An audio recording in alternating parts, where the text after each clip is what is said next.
सत्य का साहस। निवडणुकांचे वारे वाहत आहे आणि प्रत्येक उमेदवार आपापल्या विभागात मतदारांच्या गाठीभेटी घेण्यात व्यस्त आहे. अशाच एका प्रचारादरम्यान काँग्रेसच्या महिला उमेदवार सुनीता दीपक तभाने प्रभाग क्रमांक 10 यांनी स्थानिक समस्यावर भाष्य केले आहे. नेमक्या काय आहेत त्यांच्या भागातील मुख्य समस्या आणि काय आहेत त्यांच्या पुढील संकल्प, पाहूया या खास मुलाखतीत. मुलाखती दरम्यान उमेदवारांनी सांगितले की त्यांच्या प्रभागात अनेक मूलभूत समस्या प्रलंबित आहेत. यामध्ये प्रामुख्याने खराब रस्ते आणि खड्डे, स्वच्छतेचा अभाव आणि कचऱ्याची समस्या, गटर लाईनची दुरावस्था यावर देखील सुनीता तभानेने विशेष लक्ष देण्याचे आश्वासन दिले आहे. उमेदवाराने विशेषतः गरीब वस्तीतील लोकांच्या समस्याकडे लक्ष वेधले.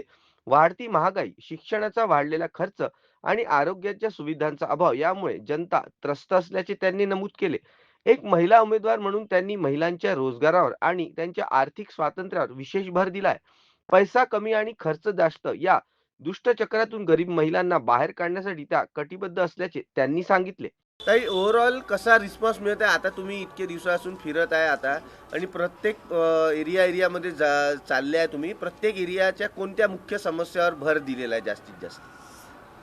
जास्तीत जास्त स्लम एरियामध्ये भरपूर समस्या आहेत. रस्त्याच्या आहेत, साफसफाईच्या आहेत, गटर लाईन आहेत आणि जे गरीब तबक्याचे लोक आहेत त्यांच्या तर भरपूर समस्या आहेत.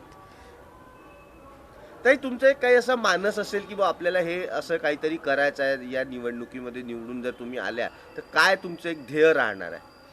अ, ध्येय तर हेच राहणार आहे की जे गरीब लोक आहेत त्यांना रोजगार मिळावा, त्यांच्या मुलांना शिक्षण मिळावं आणि त्यांना जे आरोग्य आहे त्याची पण त्यांना मदत व्हावी. कारण आजकाल शिक्षण खूप महाग झालेलं आहे आणि हॉस्पिटल पण खर्च खूप वाढलेला आहे. बरोबर. एक प्रश्न अजून की महिलांसाठी काय तुम्ही स्वतः महिलांसाठी काही या महानगरपालिकेच्या मार्फत जर निवडून आले तर काय हे राहणार आहे नियोजन?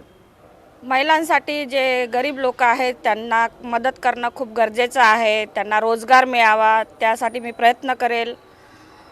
आणि मेन समस्या हीच असते गरीब लोकांची, कारण पैसा कमी असतो, खर्च जास्त असतो, मुलांचं शिक्षण होत नाही, त्यांना आरोग्य मिळत नाही.